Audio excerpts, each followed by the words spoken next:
মাদকের বিরুদ্ধে আমাদের ইনশাআল্লাহ গণপ্রতিরোধ হবে আজকে এই প্রোগ্রাম থেকে ইনশাআল্লাহ। এইটা তো সমস্যা। মাদকের বিরুদ্ধে গণপ্রতিরোধ গড়ে তোলার ঘোষণা দিয়েছেন ডক্টর মোস্তফা হাজরা ফাউন্ডেশনের প্রতিষ্ঠাতা ও পৃষ্ঠপোষক ক্রীড়াপ্রেমী ও বিশিষ্ট শিক্ষাবিদ গোলাম মর্তুজা। চাটখিল উপজেলার চণ্ডী দিঘিরপাড় সরকারি প্রাথমিক বিদ্যালয়ে মিনিবার ফুটবল টুর্নামেন্টের শুভ উদ্বোধনী অনুষ্ঠানে প্রধান অতিথির বক্তব্যে তিনি এই ঘোষণা দেন।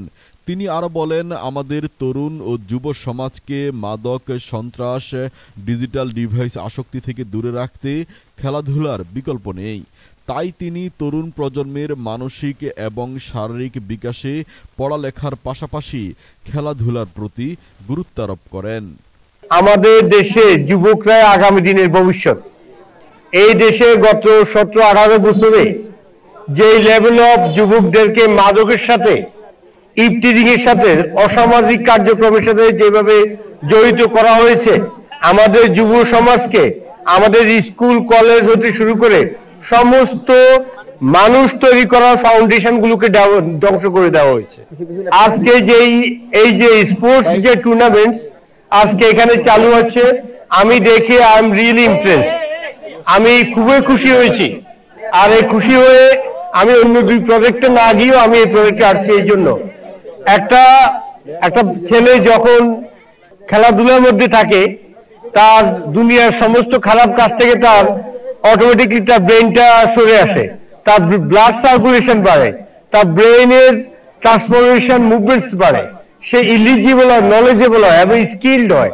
সে যখন ফুটবলের স্পোর্টিং এর সাথে থাকে, তার ফিজিক্যাল স্টামিনা বাড়ে, একই সাথে যেটা তাকে হেল্প করে এডুকেশন সেক্টর ডেভেলপ করার জন্য।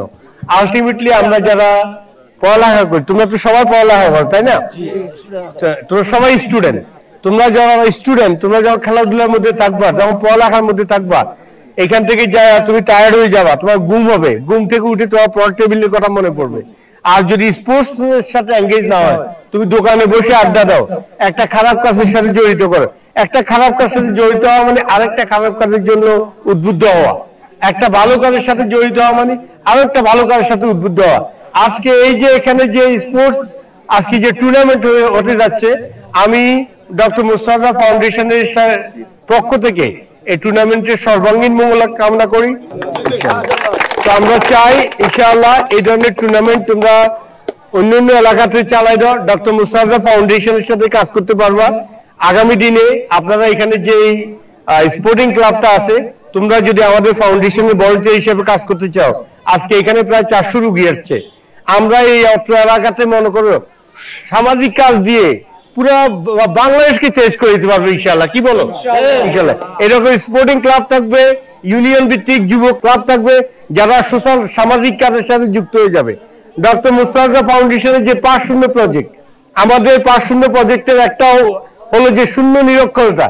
আমরা চাই না কোনো এলাকাতে কোনো ছেলে সন্তান, কোনো মেয়ে সন্তান পড়ালেখা ছাড়া থাকুক। আমরা চাই আমাদের পয়সা দিয়ে হলে ওদেরকে পড়াবো। আমরা চাই কোনো মানুষ ভিক্ষাবৃত্তি না করুক।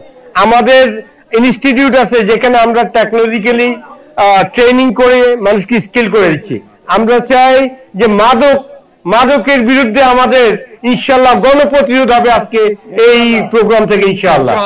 আমরা চাই আমাদের শূন্য ভিক্ষাবৃত্তির পরেও, শূন্য নিরক্ষরতার পরেও, শূন্য অদক্ষ জনশক্তির পরেও আমরা চাই শূন্য গৃহহীন। আমরা এই অত্র এলাকাতে কয়েকটা ঘর করে দিয়েছি, আপনার মনে অনেকেই জানেন। ইনশাআল্লাহ বেশ আরো কয়েকটা ঘর হওয়ার পথে ইনশাআল্লাহ। সো আপনারা ডক্টর মোস্তফা ফাউন্ডেশনের জন্য আগামী দোয়া করবেন এবং আমি এই স্পোর্টিং ক্লাবের চাই এটা আরো ছড়াই যাক। আমরা কিভাবে, তোমরা যারা এখানে আপনারা যারা ইনচার্জ আছেন, ডক্টর মোস্তফা ফাউন্ডেশন কিভাবে এটার সাথে কাজ করতে পারে, এলাকার সাথে যুবকদের এই কাজগুলির সাথে কিভাবে এঙ্গেজ হতে চায়। আমি পয়সা দিব, পয়সা ইনশাআল্লাহ কাউকে দিতে হবে না, কিন্তু আমার কাজের জন্য লোক দরকার, ভলান্টিয়ার দরকার। তোমরা স্পোর্টিং ক্লাবের মেম্বাররা কি ভলান্টিয়ার হওয়ার জন্য রাজি না? আমরা যদি সামাজিক কাজ করি আমাদের কি সওয়াব হবে না? মানুষ আমাদের জন্য দোয়া করবে না? আজকে আমার আন্ডারে 1000-এর উপর মানুষ কাজ করে সারা ওয়ার্ল্ডে আলহামদুলিল্লাহ।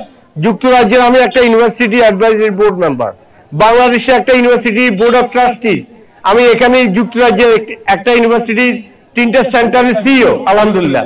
আমি যদি এই সোনামুড়ি চাটখিল থেকে বড় এই কাজগুলো করতে পারি, তোমরা তো আমার মতো ছেলে, তাই না? আমি এলাকাতে বড় হয়েছি, আমি স্কুল আমার স্কুল, তো তোমরা কি আমার মতো আরেকটা ছেলে হতে পারবে ইনশাল্লাহ আগামী দিন? আমি দোয়া করি আল্লাহ আগামী দিন যাতে তোমাদেরকে আমার থেকে বড় করে দেয়, আমিন।